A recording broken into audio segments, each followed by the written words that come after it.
જો પાછળ બહુ જોવાનું સરસ છે. જોવા લાયક સ્થળ તો સારું છે, જોવા આવે એના માટે સારું છે. બોલો આમાંથી તમે કેટલા લોકો જોયેલું છે કમેન્ટ કરજો. અને મારા પહેલો ભાઈ પેલી વાર પાછળ દોડ્યા છે, એને મારવા રાખવી પડે ને ખોવાઈ જાય તો જડી એમ નહીં. ધાર્મિક છે. પાછળ મૂર્તિ તમે જોઈ શકો છો કાળકામાની નગાડી. આ ગયા ભાઈ ભાઈ અંધા કે ભાઈ એ બલુર આવી બલુર થી અમારે બહુ બીએ છે. અમારે બલુર કહેતા પેલા દોડી બાજુમાં આવી જાય. બાય બાય કહેજો ટાટા. આ બાજુ ટાટા કહેજો ટાટા. બસ બસ બસ બસ. પાછળ જોવા માટે સારું છે બધું. જો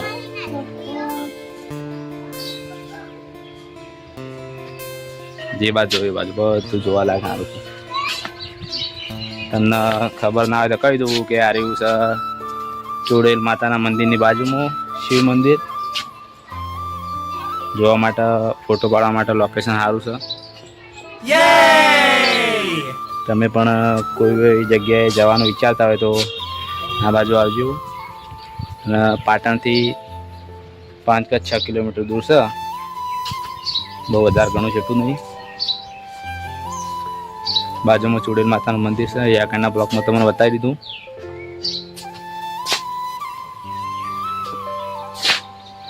મને લાગે છે કે આ બધી રામાયણની છે કથા, જે સમજાય એના માટે સારું. કોઈ ગાઈડ નહીં અને આપણે લઈ લો આપણે સમજાવવા માટે, પણ કોઈ મળ્યો ના અમને બહાર ગાઈડ સમજાવે એવો. એટલે અમને કોઈ આમાં ટપ્પો પડ્યો નહીં. થોડું ઘણું લખેલું હોય એવું વાંચ્યું ખાલી, બાકી તો કોઈ ખબર પડે નહીં. ફોટા જોઈને હેડ્યા હતા. આ શાના માટે છે, હું કહેવા માગે છે, મને કશું ખબર પડી નહીં.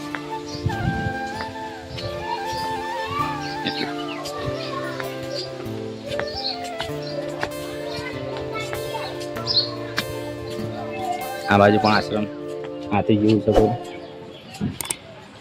જે બાજુ ફોટો શૂટિંગનું ચાલુ પાછળ વિડીયોનું, તો હમાં ફોટોગ્રાફર કોઈને વિડીયો શૂટિંગ કરવું હોય જે કરવું હોય બધું ચાલુ.